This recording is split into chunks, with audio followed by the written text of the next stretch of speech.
महंगाई आपके लिए भी है, हमारे लिए भी है। गरीबों के लिए महंगाई का आलम यह है कि टमाटर भी 100 रुपये किलो बिक रहा है। लगे बाद में हुआ कि हम 2-2.5 2700 से हमको हारा नहीं मानते हैं कभी भी। हमेशा कहते थे कि आप हारे नहीं हैं। रेलवे बिक गया कि नहीं, एयरपोर्ट बिक गया कि नहीं, हाईवे बन रहा है तो हाईवे पर अमीरे आदमी चलेंगे जिसके पास कार मोटर होगा। संविधान तो बदलने का प्रयास था ही, तो धीरे धीरे स्लो पॉइजन कहते हैं। ईवीएम पे हम या हमारी पार्टी भरोसा नहीं कभी नहीं करते। या तो जीते थे हार गए, कैसे हार गए ऊपर वाला जाने। नमस्कार, अभिवादन स्वीकार करें आदर्श तिवारी का। उपचुनाव के तारीखों का ऐलान हो चुका है। इसी बीच सपा ने फूलपुर विधानसभा में जो प्रत्याशी उतारा है, उनका जो राजनीतिक सफ़र है वो ग्राम प्रधानी से शुरू होता है और 3 बार विधायक रहे हैं मुस्तफ़ा सिद्दीकी जी। बहुत बहुत स्वागत है सर आपका इस खास इंटरव्यू में। पहला प्रश्न ये है हमारा, क्या मुद्दा रहने वाला है इस चुनाव में? आप किन मुद्दों पर चुनाव लड़ रहे हैं? मुद्दा बहुत है, अब आप जानते भी हैं। महंगाई आपके लिए भी है, हमारे लिए भी है, गरीबों के लिए भी है। बेरोजगारी इतना बढ़ चुका है कि हर गांव में जहां जाइए हज़ारों लड़के खड़े रहते हैं लाइन लगा के उनको नौकरी नहीं मिल रही है। महंगाई का आलम यह है कि टमाटर भी 100 रुपये किलो बिक रहा है। और यहाँ पर जो भी हमारे यहाँ सड़कें हैं, मैं फूलपुर के मूल निवासी हूँ और हमारा घर जो है थाना, तहसील, ब्लॉक सब फूलपुर में आता है। हमारी पढ़ाई लिखाई, शिक्षा दीक्षा फूलपुर में हुई है। हमारा कारोबार फूलपुर में है।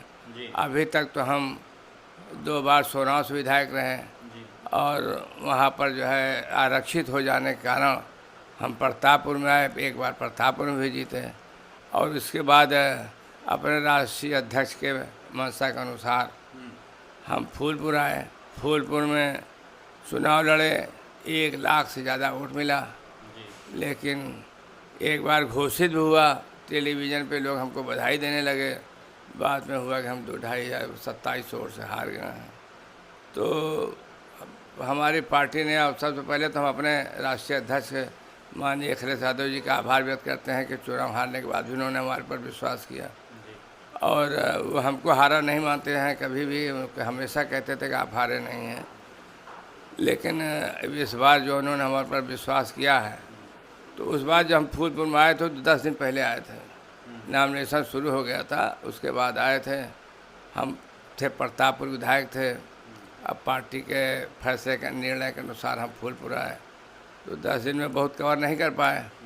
लेकिन इस बार 2 साल से हम प्रभारी हैं फूलपुर के और एक गांव, एक गली जो गांव में पड़ता है हम घूमे हैं। आप इंडिया गठबंधन के प्रत्याशी हैं, तो क्या गठबंधन के अन्य पार्टियों से आपको समर्थन मिल रहा है?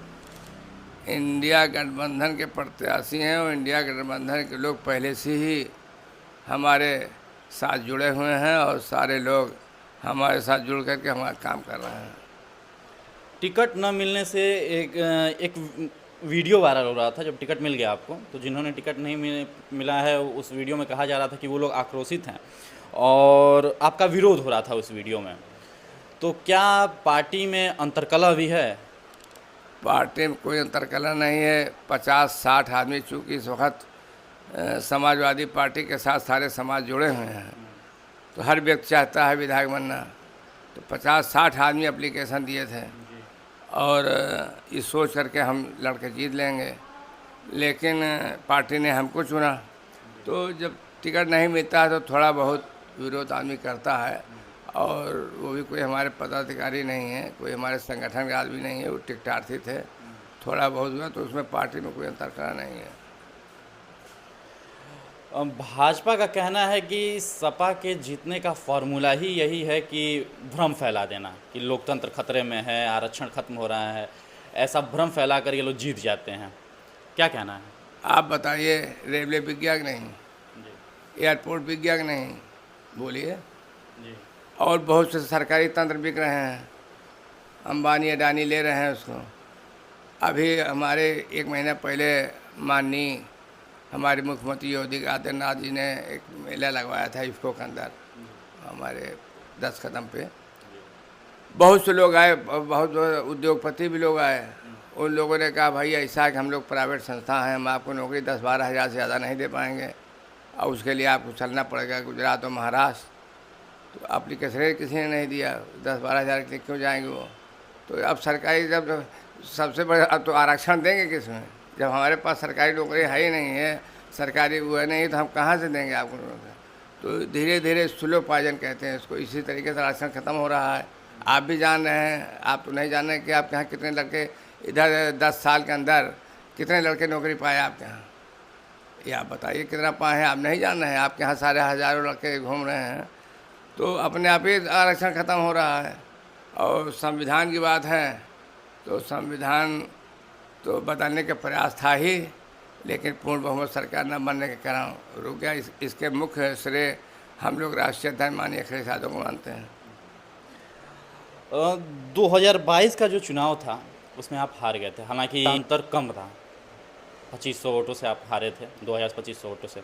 इसके बावजूद भी पार्टी ने आप पे भरोसा किया है, तो क्या फूलपुर की जनता का भरोसा जीतने में आप सफल हो पाएंगे? फूलपुर के इतिहास में समाजवादी पार्टी पहली बार 1 लाख वोट से ज़्यादा हमको मिला था। जो हमारे विधायक चुने गए हैं, जो नहीं चुने गए सब 1 लाख के अंदर ही थे, हम 1 लाख से ऊपर चले गए। तो जाहिर है कि जनता हमको चाहती है, और शासन प्रशासन सत्ता की मेहरबानी से हम हारे हैं। इस बात को हमारे राष्ट्रीय अध्यक्ष जानते हैं कि हम हारे नहीं, हराए गए हैं। इसीलिए यानी अपने हार का जो ठिकरा है वो आपने सत्तारूढ़ पार्टी पे।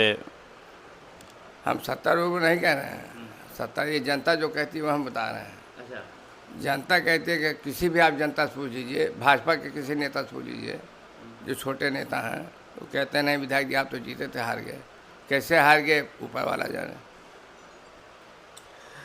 मुश्किल लग रहा है ये चुनाव, क्योंकि लोकसभा चुनाव के बाद सत्ताधारी जो पार्टी है उसने भी अपनी कमर कस ली है, और इसमें जो है किसी प्रकार की वो गुंजाइश नहीं छोड़ रहे हैं। तो आपके लिए भी ये चुनाव मुश्किल लग रहा है? कमर कहाँ कस लिया है बताइए आप। अगर कमर कस लिया होता तो वो अपना प्रत्याशी घोषित करते। नॉमिनेशन के 4 दिन बचा है, आज 21 से 25 तारीख लास्ट डेट है, तो 4 दिन के अंदर अभी 4 दिन पहले तक उनका प्रत्याशी नहीं आया, तो कमर कहाँ से कस लिया है। भाजपा के नेताओं से हमारी बात हो रही थी, तो उनका ये कहना था कि भाजपा अगर प्रत्याशी, क्योंकि जातीय समीकरण भी है यहाँ पे फूलपुर विधानसभा में, तो उनका ये कहना था कि यदि भाजपा प्रत्याशी अभी घोषित कर देती है तो सपा प्रत्याशी अपने बदल देंगे। तो ऐसा भी अभी तक तो हम 2002 से लड़ रहे हैं, 5 बार हम बहुजन समाज पार्टी से टिकट लिया, कभी नहीं बदला गया। अब यहाँ से लड़ रहे हैं, हारने के बावजूद भी मिला, नहीं बदला गया। तो ये कैसे आप कह रहे हैं कि भाजपा कभी समाजवादी पार्टी टिकट देके नहीं बदलती, उसका इतिहास रहा है। अपने मन से आप कुछ सोच लीजिए, वो आपकी मर्जी है।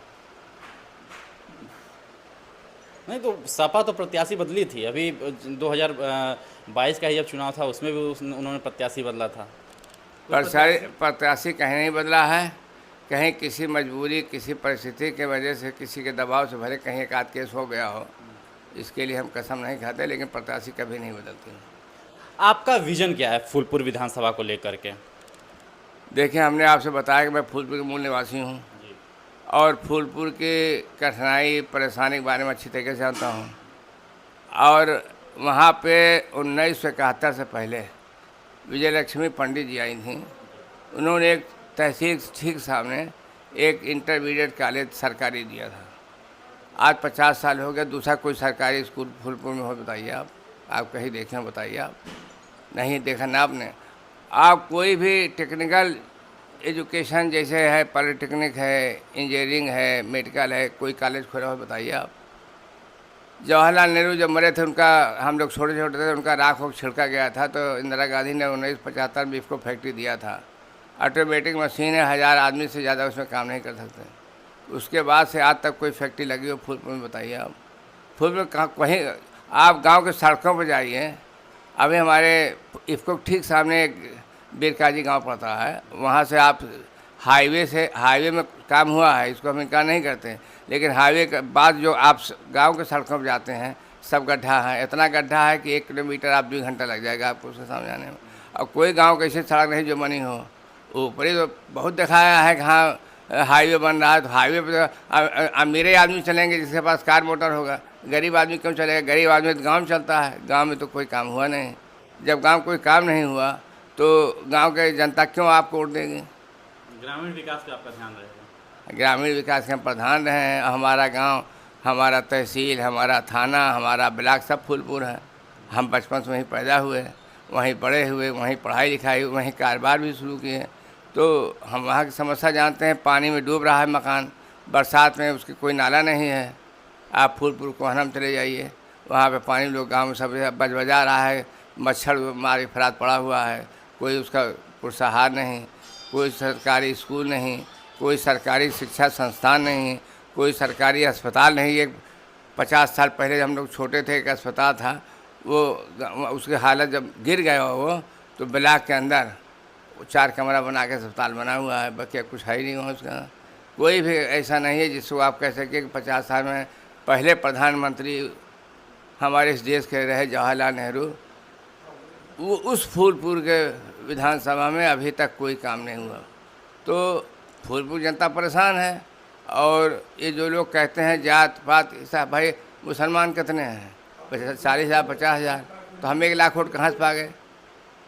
आप खुद स्वयं आप बता रहे हैं कि हाँ, तो आप जब हम 30-40,000 50, तो वहाँ जात पात कहाँ है?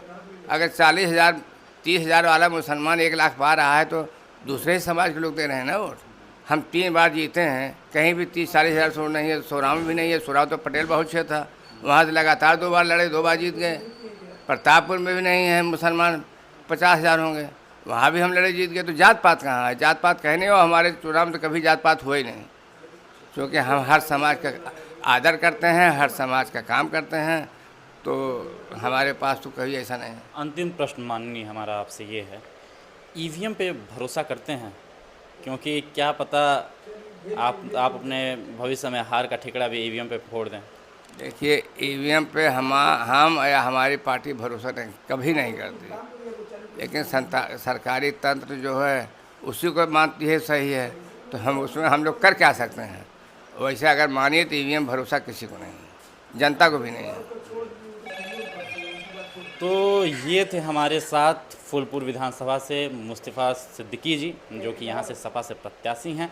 इनसे हमने सवाल जवाब किए और पूरे तरीके से ये उम्मीद में हैं और आत्मविश्वास से परिपूर्ण है। हमने जनता के बीच में गए थे हम लोग कल, जिसमें हमने देखा कि वहाँ की जनता भी इन्हें काफ़ी सुलझा हुआ इंसान मानती है। तो क्या ये अपना जीत सुनिश्चित कर पाएंगे? ये तो आने वाले 23 नवंबर को सुनिश्चित हो जाएगा। मुझे दीजिए इजाज़त। यदि आप इस वीडियो को यूट्यूब पे देख रहे हैं तो चैनल को भी सब्सक्राइब करें, और फेसबुक पे देख रहे हैं तो पेज को तुरंत फॉलो करें। बहुत बहुत धन्यवाद आपका, अपना बहुमूल्य समय दिया, और संतुलन न्यूज़ की तरफ से और संतुलन न्यूज़ के दर्शकों की तरफ से आपको बहुत बहुत शुभकामनाएं। धन्यवाद।